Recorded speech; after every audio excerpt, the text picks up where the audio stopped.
ಶಿವಣ್ಣ ಅವ್ರ ಜೊತೆಗೆ ಬರೋದಾದ್ರೆ ಅವ್ರು ತುಂಬಾ ದೊಡ್ಡ ಕಲಾವಿದ್ರು. ನಾನು ಚಿಕ್ಕವನು, ನಂಗೆ ಇನ್ನೂ ವಯಸ್ಸಾಗಿಲ್ಲ, ನಾನು ಯಾವಾಗಲೂ ಹಿಂಗೆ ಇರ್ತೀನಿ, ಹಂಗಿದ್ದವ್ರು ಅವರು. ಶಿವಣ್ಣ ಸರ್ ಅಂತೂ ಅದೇನಾದ್ರು ತಿಂತೀವಿ. ಆಮೇಲೆ ಶಿವಣ್ಣ ಸರ್ಗಿಂತ ಗೀತಮ್ಮನ ಮೇಲೆ ನಂಗೆ ಸಖತ್ ಲವ್. ರಾಘಣ್ಣ ವಾಸ್ ಲೈಕ್ ಹೆಂಗೆ ಅಂದ್ರೆ ಅವ್ರ ಮನೆಗೆ ಹೋಗ್ಬಿಟ್ರೆ ನೀವು ವಾಪಸ್ ಬರೋ ಜೊತೆಗೆ ಬಹುಶಃ ನೀವು 3-4 kg ಜಾಸ್ತಿ ಆಗ್ಬಿಟ್ಟಿರ್ತೀರಾ ಅನ್ಸುತ್ತೆ. ದರ್ಶನ್ ಸರ್ ಅಂತೂ ನಾನು ಪ್ರೆಗ್ನೆಂಟ್ ಇದ್ದಾಗ ಫೋನ್ ಮಾಡಿಬಿಟ್ಟು, ಮನೆ ಏನು ಬೇಕು ನಿನಗೆ? ನಂಗೇನು ಬೇಡ, ಪರವಾಗಿಲ್ಲ ಹೇಳು ಮನೆ, ನೀವು ಸಿಗೋದೇ ಇಲ್ಲ, ಹೋಗಿ ಅಣ್ಣ, ನಂಗೇನು ಬೇಡ. So this is chance for me, ನಂಗೆ ರಾಖಿ ಕಟ್ಟಬೇಕು ಅಂತ ಆಸೆ ಇದೆ. ಆಯ್ತು, ಬೆಳಗ್ಗೆ 8:00 ಬಾ ಮನೆ ಹತ್ರ ಅಂದ್ರೆ ಸರಿ ಹೋಗ್ಬಿಟ್ಟು. ಆಮೇಲೆ ಏನು ಬೇಕು ನಿಂಗೆ ತಿನ್ನೋಕ್ಕೆ? ನಾನ್ ವೆಜ್ ತಿಂತ್ಯಾ? ಹ್ಞೂ. ಹನುಮಂತು ಪಲಾವ್ ತಿಂತ್ಯಾ? ಹ್ಞೂ ಅಂತ. ಯಪ್ಪ, ಒಂದು 8 ಜನ ತಿನ್ಬೋದೇನೋ, ಅಷ್ಟು ಕಳಿಸ್ಬಿಟ್ಟಿದ್ರು. ಮನೇಲಿ ಎಲ್ಲರೂ ಬಂದ್ಬಿಟ್ಟು ವಾಟ್ ಇಸ್ ದಿಸ್ ಅಂದ್ರು ಅವರು. ತುಂಬ ಒಳ್ಳೊಳ್ಳೆ ಸ್ಟಾರ್ಸ್ಗಳ ಜೊತೆ ನೀವು ಆ್ಯಕ್ಟ್ ಮಾಡಿರೋದು ಅಂತ, ಅಪ್ಪು ಸರ್ ಆಗಿರ್ಬೋದು, ದರ್ಶನ್ ಸರ್ ಆಗಿರ್ಬೋದು. ಸೊ ನೀವು ಮಾಡಿರೋಂತಹ ಇಷ್ಟೆಲ್ಲ ಸ್ಟಾರ್ಸ್ ಒಬ್ರೊಬ್ರ ಬಗ್ಗೆ ನೀವು ಅವ್ರ ಜೊತೆ ಕೆಲಸ ಮಾಡಿದ ಟೈಮಲ್ಲಿ ಅವರ ಒಳ್ಳೆ ಸ್ವಭಾವ, ಅವರು ಯಾವ ಥರ ಜನಗಳನ್ನ ಟ್ರೀಟ್ ಮಾಡ್ತಾರೆ, ಅವ್ರ ಬಗ್ಗೆ ಎಕ್ಸ್ಪೀರಿಯನ್ಸ್ ಹೇಳೋದಾದ್ರೆ ಅಪ್ಪು ಸರ್, ದರ್ಶನ್ ಸರ್ ಅವ್ರದ್ದೆಲ್ಲ ಎಲ್ಲ ಇಂಟರ್ವ್ಯೂನಲ್ಲೂ ಹೇಳ್ತಾನೆ ಇರ್ತೀನಿ ಆಲ್ವೇಸ್. ಲೈಕ್ ಒಂದ್ಸಲ ನಾನು ಡಿ ಬಾಸ್ ಬಗ್ಗೆ ಮಾತಾಡೋದಾದ್ರೆ, ಬಾಸಸ್ ಲೈಕ್ ಯಾವಾಗಲೂ ನನಗೆ ಒಂಥರ ದೊಡ್ಡಣ್ಣ ಇದ್ದಂಗೆ, ಫುಲ್ ಚಿಲ್ಲಾಕ್ಸ್ ಆಗೋದು. ಎಷ್ಟೇ ಬ್ಯುಸಿ ಇರಲಿ, ಅಣ್ಣ ನಿಮ್ಮನ್ನು ನೋಡಬೇಕು, ನಿಮ್ಮನ್ನು ಮಾತಾಡ್ಸ್ಬೇಕು ಅಂದರೆ ಬಾ ಮನೆಗೆ ಬಾರೋ, ಬಂದು ಮಾತಾಡೋಣ ಬಾ ಕೂತ್ಕೊಂಡು, ನಮಗೋಸ್ಕರ ಸಮಯ ಕೊಡ್ತಾರೆ ಅವರು. ಆ ಥರ ಅವ್ರು ಹಂಗೆ ಇದು ಮಾಡೋದು. ಆಮೇಲೆ ಅಪ್ಪು ಸರು ಅಷ್ಟೇನೆ, ಎಲ್ಲ ಆರ್ಟಿಸ್ಟ್ಗಳು ಜೊತೆಲಿರ್ಬೇಕು, ಜೊತೆಲಿ ತಿನ್ಬೇಕು, ಜೊತೆಲಿ ಉಣ್ಬೇಕು, ಜೊತೆಲಿ ಇರ್ಬೇಕು, ಆ ಥರ ಇದು ಮಾಡೋದು ಆರ್ಟಿಸ್ಟ್ ಅವರು. ಲೈಕ್ ಲೈಕ್ ಅವ್ರ ಜೊತೆಗೆ ಬೆರೆತಿದ್ದೆಲ್ಲ ನನಗೆ ಯಾವತ್ತೂ ಆ ಫೀಲೇ ಬಂದಿಲ್ಲ. ದೊಡ್ಡ ಆರ್ಟಿಸ್ಟ್ಗಳ ಜೊತೆಗೆ ಆ್ಯಕ್ಟ್ ಮಾಡಿದ್ದೀವಿ ಅಂತ ಹೋಗೋದಕ್ಕಿಂತ ಮುಂಚೆ ಒಂಥರ ಅನ್ಸೋದು, ಅಪ್ಪು ಸರ್ ಜೊತೆಗೆ ಆ್ಯಕ್ಟ್ ಮಾಡ್ತೀವಿ, ದರ್ಶನ್ ಸರ್ ಜೊತೆಗೆ ಆ್ಯಕ್ಟ್ ಮಾಡ್ತೀವಿ, ಓ ಮೈ ಗಾಡ್ ಶಿವಣ್ಣ ಜೊತೆಗೆ ಆ್ಯಕ್ಟ್ ಮಾಡ್ತಿದ್ದೀವಿ. ಬಟ್ ಅಲ್ಲಿ ಹೋದ್ಮೇಲೆ ಅವ್ರು ಅದನ್ನೆಲ್ಲ ಮರ್ಸೇ ಬಿಡೋರು ಅಲ್ವಾ, ಅವ್ರು ಅದನ್ನೆಲ್ಲ ಮರ್ಸೇ ಬಿಡೋರು. ಎಷ್ಟು ಕ್ಯಾಜುವಲ್ ಆಗಿ ಇದು ಮಾಡ್ತಾನೆ, ಎಷ್ಟು ಕಿತಾಪತಿ, ಎಷ್ಟು ತರಲೆ ಮಾಡೋದು, ಏನು ನಮ್ಮನ್ನು ನಗ್ಸೋದು, ನಮ್ಮನ್ನು ಹೆಂಗೆ ಎಷ್ಟು ಜೋಯಲಾಗಿ ನೋಡ್ಕೊಳ್ಳೋದು, ಸೆಟಲಿರೋರು ಎಲ್ಲರನ್ನೂ ತಮಾಷೆಯಾಗಿ ಮಾತಾಡ್ಸೋದು, ಅವ್ರ ಜೊತೆಗೆಲ್ಲ ತುಂಬ ಚೆನ್ನಾಗಿ ಮಿಂಗಲ್ ಆಗೋದು. Like this is my industry, like ಯಾರಿಗೂ ಅಲ್ಲಿ ಹೆಡ್ ವೈಟ್ ಇಲ್ಲ.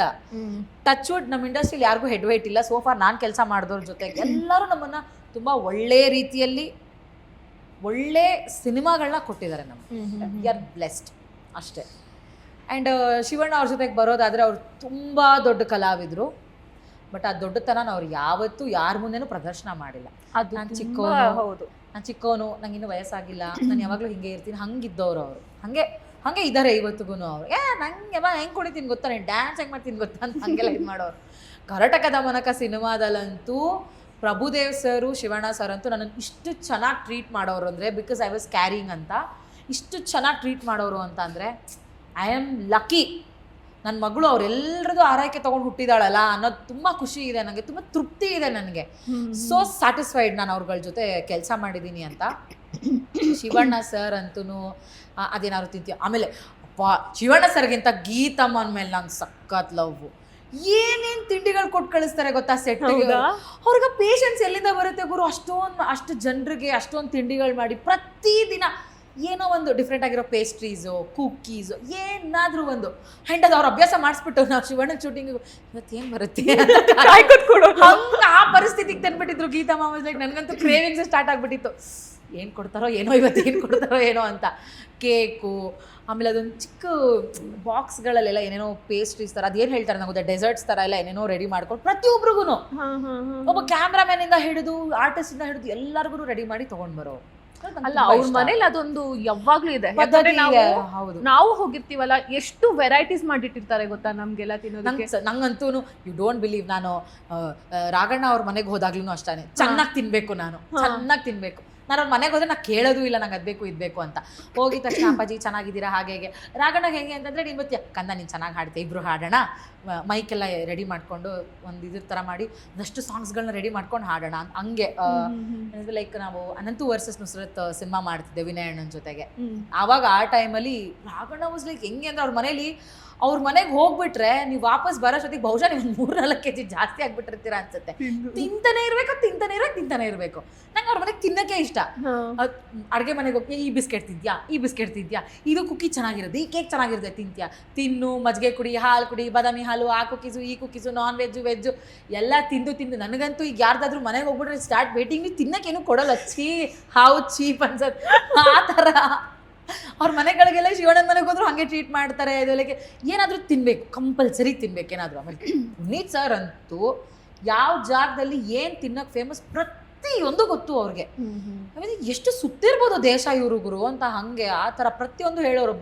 ಎಂಜಾಯ್ ಮಾಡ್ಕೊಂಡು ಸ್ವಾದಿಸ್ಕೊಂಡು ಆ ಮಸಾಲೆ ಫ್ಲೇವರ್ ಹೆಂಗಿರುತ್ತೆ ಅದೇನು ದಮ್ ಕಟ್ಟಿರ್ತಾರೆ ಗೊತ್ತಾ, ಅದು ಹೆಂಗೆ ಬೇಯಿಸಿರ್ತಾರೆ ಗೊತ್ತಾ, ಅದನ್ನೆಲ್ಲ ಹೇಳ್ಕೊಂಡು ತಿಂತಾರೆ ಅವರು. ಅದನ್ನ ನೋಡ್ಬಿಟ್ಟು ನಿಮ್ಗೆ ಎಷ್ಟೇ ಹೊಟ್ಟೆ ತುಂಬಿದ್ರು ಸ್ವಲ್ಪ ತಿನ್ಬೋದಿತ್ತೇನೋ ಅಂತ ಅನ್ಸಕ್ ಸ್ಟಾರ್ಟ್ ಆಗ್ಬಿಡುತ್ತೆ. ನಾನು ಒಂದೆರಡು ಸಲ ನೋಡಿದೀನಿ ಆಯ್ತಾ, ಅವ್ರು ತಿಂತಿರ್ಬೇಕಾದ್ರೆ ನಮ್ಗೆ ಬೇಡ ಅಂತಂದ್ರೆ ಅವ್ರು ನಾವು ತಿನ್ನೋ ತನಕ ಬಿಡೋದಿಲ್ಲ, ಒಂದ್ ಬೈಟ್ ಅದು ತಿನ್ಬೇಕು ಅಂತ. ನಾನು ಎಕ್ಸ್ಪೀರಿಯನ್ಸ್ ಮಾಡಿದ್ದೀನಿ. ಆಮೇಲೆ ಇವನ್ ದರ್ಶನ್ ಸರ್ ಆಲ್ಸೋ ಅಷ್ಟೇ.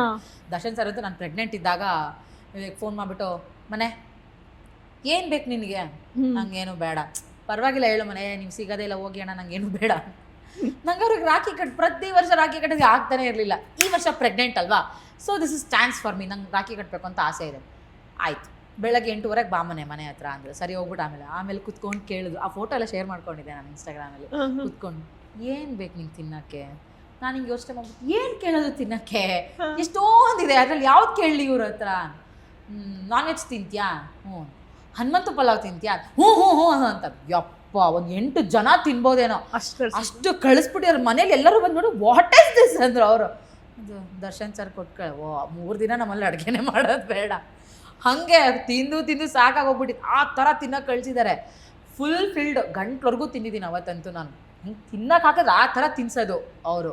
ತಿನ್ನೋದ್ರಲ್ಲಿ ಉಣೋದ್ರಲ್ಲಿ ಪ್ರೀತಿ, ವಿಶ್ವಾಸ, ಎವ್ರಿಥಿಂಗ್. ಸೊ ನಾನು ಅದನ್ನ ದರ್ಶನ್ ಸರ್ ಜೊತೆಗೆ ಯಾರು ಜಾಸ್ತಿ ಇದಾರಲ್ಲ, ಅವ್ರು ನಿಜವಾದ ದರ್ಶನ್ ಸರ್ ಏನು ಅನ್ನೋದು ಅವ್ರಿಗೆ ಅಷ್ಟೇ ಗೊತ್ತಿರುತ್ತೆ. ಅವ್ರ ಸರೌಂಡಿಂಗ್ ಇನ್ನು ಬೇರೆ ಮಾತಾಡ್ತಾ ಇರ್ತಾರಲ್ಲ, ಅವರೆಲ್ಲವರು ಒಂದು ರೀತಿಯಿಂದ ಅಸಂಪ್ಷನ್ ಅಥವಾ ಬೇರೆಯವ್ರು ಹೇಳಿದ ಕಿವಿಲ್ ಕೇಳಿ. ಅದೇ ಅಲ್ವಾ ಇವಾಗ ನಡೀತಿರೋದೇ ಹಂಗೆ. ನಿಮಗೆ ಯಾರ ಬಗ್ಗೆನೂ ಚೆನ್ನಾಗಿ ಗೊತ್ತಿಲ್ಲ. ಇವಾಗ ಫಾರ್ ಎಕ್ಸಾಂಪಲ್ ನನಗೆ ವೈದೇಹಿ ಅವ್ರ ಬಗ್ಗೆ ಸರಿಯಾಗಿ ಗೊತ್ತಿಲ್ಲ.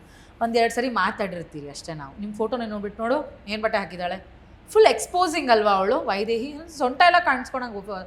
ನಿಮಗೆ ನನಗೆ ಏನೂ ಗೊತ್ತಿಲ್ಲ ನಿಮ್ಮ ಬಗ್ಗೆ, ಝೀರೋನೂ ಗೊತ್ತಿಲ್ಲ, ನನಗೆ ಯಾಕೆ ಆ ಥರ ಮಾತಾಡಬೇಕು? ನೀವೇನೋ ಹೇರ್ ಫ್ರೀ ಬಿಟ್ಕೊಂಡಿರ್ತೀರಾ, ನೀವೇನೋ ಚೆನ್ನಾಗಿರೋ ಒಂದು, ಅಥವಾ ನೀವು ಒಳ್ಳೆ ಸೀರೆ ಉಟ್ಟರು ಜನ ಮಾತಾಡೋ, ಎಷ್ಟು ಕಾಸ್ಟ್ಲಿ ಸೀರೆ ಉಟ್ಟರು ಸಕ್ಕತ್ತಾಗಿ ದುಡ್ಡು ಮಾಡ್ತಾಳೆ, ದುಡ್ಡು ಮಾಡಿ ಹಂಗೆ ಬಂದ್ಬಿಡುತ್ತಾ, ನಮಗೆ ಗೊತ್ತಿಲ್ಲ ಒಳ್ಳೆ ದುಡ್ಡು ಮಾಡ್ತಾಳೆ ಅಂತ ಹಂಗೆ ಮಾತಾಡೋ ಜನ ಇದೆ. ನೀವು ಹೆಂಗಿದ್ರು ಮಾತಾಡ್ತಾರೆ.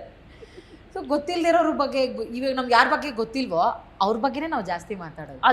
ಅದು ಇರುತ್ತೆ, ತಿಳ್ಕೊಬೇಕು ಅನ್ನೋದು ಇರುತ್ತೆ. ಆಮೇಲೆ ಅವ್ರ ಇಮೇಜಿನ್ ಕೆಡಿಸ್ಬೇಕು ಅನ್ನೋದು ಇನ್ನೊಂದು ಇರುತ್ತೆ. ನೀವು ಅಬ್ಸರ್ವ್ ಮಾಡಿದ್ದೀರಾ, ನಮ್ಗೆ ಯಾರ ಬಗ್ಗೆ ಗೊತ್ತಿಲ್ವೋ ಅವ್ರ ಬಗ್ಗೆನೇ ನಾವು ಜಾಸ್ತಿ ಮಾತಾಡೋದು.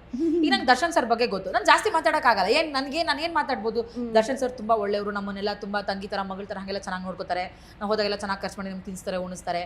ನಾವೆಲ್ಲೆಲ್ಲಿ ಹೋದ್ರು ಅಲ್ಲಿ ಚೆನ್ನಾಗಿ ಮಾತಾಡ್ತಾರೆ. ಅವ್ರ ಸಿನಿಮಾಗಳೆಲ್ಲ ನಮ್ಗೆ ಅವಕಾಶ ಕೊಡ್ತಾರೆ. ಇಷ್ಟೆಲ್ಲ ಮಾತಾಡೋಕ್ಕಾಗೋದು. ಗೊತ್ತಿರೋರ ಬಗ್ಗೆ ಅಯ್ಯೋ ನಿನಗೆ ಗೊತ್ತಿಲ್ಲ ಅವ್ರದ್ದಂದು, ಅಯ್ಯೋ ನೋಡಿದ್ಯಾ ನೀನು ಅವಳು ಮೊನ್ನೆ ಒಂದು ರಿಂಗ್ ಹಾಕಿದ್ಲಲ್ಲ ಹೆಂಗಿತ್ತು ಅಂತ, ಆ ರಿಂಗ್ ಯಾರು ಕೊಟ್ಟಿದ್ದು ಅನ್ಕೊಂಡಿದ್ಯಾ, ನಾನು ನೋಡಿಲ್ವಾ ಅವಳದು? ಇನ್ಸ್ಟಾಗ್ರಾಮಲ್ಲಿ ಹೋಗಿ ನೋಡು, ಇನ್ಸ್ಟಾಗ್ರಾಮಲ್ಲೇ ಡಿಸೈಡ್ ಮಾಡ್ಬಿಡ್ತಾರೆ ನಮ್ಮ ಲೈಫ್ ಏನು.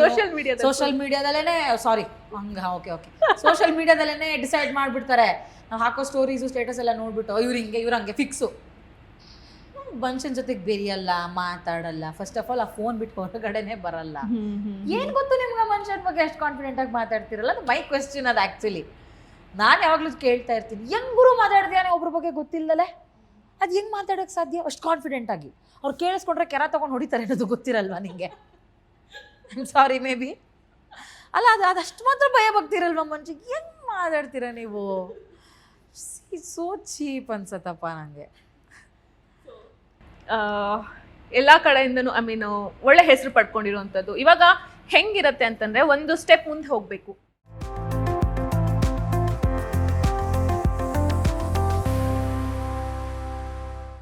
ಇದಾಗಿತ್ತು ನಯನ ಅವರ ಮಾತು. ತುಂಬಾ ಎಂಜಾಯ್ ಮಾಡಿದ್ದೀನಿ ಈ ಕನ್ವರ್ಸೇಷನ್ನ. ಹೋಪ್ಫುಲಿ ನೀವು ಕೂಡ ಎಂಜಾಯ್ ಮಾಡಿದ್ದೀರಾ ಅಂತ.